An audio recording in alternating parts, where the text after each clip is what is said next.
Guys, আজকে আমি তোমাদের সঙ্গে ঘরোয়াভাবে মিষ্টি দই কিভাবে তৈরি করতে হয় তার রেসিপি শেয়ার করব। তো এই মিষ্টি দই তৈরি করতে গেলে যে উপকরণগুলো লাগবে আমি শুরুতেই দিয়ে দিয়েছি। যেহেতু আমি 600 গ্রাম দই তৈরি করতে চাইছি, সেই জন্য 1 কাপ মতো জলের মধ্যে, জলটা যখনই উষ্ণ গরম হবে তখন ওই 10 টাকা দামের যে প্যাকেট দুধটা আছে ওটা ঢেলে দিয়ে ভালো করে মিশিয়ে নেব, যেন ওর মধ্যে কোনো ডেলা না থাকে। তারপর ওই মিশ্রণটাকে, ওই দুধটাকে পুরোপুরিভাবে ঠান্ডা করে নিতে হবে। তারপর শুধু কড়াইয়ের মধ্যে চিনি দিয়ে, দেখো এইভাবে চিনির একটা ক্যারামেল তৈরি করতে হবে। কিন্তু খেয়াল রাখতে হবে এই মিশ্রণটা যেন একেবারে পুড়ে না যায়। পুড়ে গেলে তাহলে দইয়ের স্বাদ তেতো লাগবে।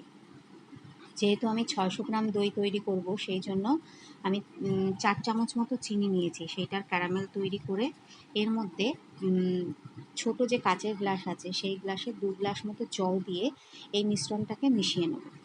এই মিশ্রণটাও ভালো করে ঠান্ডা করে নিতে হবে। ঠান্ডা করে নেওয়ার পর এই যে মিশ্রণটা আর আগে করে রাখা যে দুধের যে দুধটা, সেই ঠান্ডা হয়ে যাওয়া দুধটা দুটোকে একসঙ্গে ভালো করে মিশিয়ে দিতে হবে। মেশানোর পর এর মধ্যে আমি একটু এলাচ দেব। এলাচটা দিলে ওর একটা সুন্দর গন্ধ আছে, যেটা খাওয়ার সময় খুবই ভালো লাগে খেতে, গন্ধটা নাকে গেলে। তারপর যেহেতু আমি 600 গ্রাম দই তৈরি করব, সেই জন্য 3 থেকে 3.5 চামচ মতো কর্নফ্লাওয়ার নেব। সেই কর্নফ্লাওয়ারটা ভালো করে গুলিয়ে এই মিশ্রণটার মধ্যে দিয়ে দেব। দেওয়ার পর মিশ্রণটাকে ভালো করে মিশিয়ে নিতে হবে। এই যে কর্নফ্লাওয়ার, এটাকে দিয়ে ভালো করে মিশিয়ে নিতে হবে। সেটা আমরা ডাল কাটা বা ডিম ফেটানি যে কোনো কিছু দিয়ে সুন্দর করে ফেটিয়ে নেব। কেন কি, এটা যত ভালো ফেটানো হবে তত দইটা ভালো বসবে। তারপর দুটো বাটির মধ্যে আমি এভাবে ঢেলে নিচ্ছি। এইটা নেওয়ার পর চওড়া একটা পাত্রের মধ্যে 1 কাপ মতো জল দেব।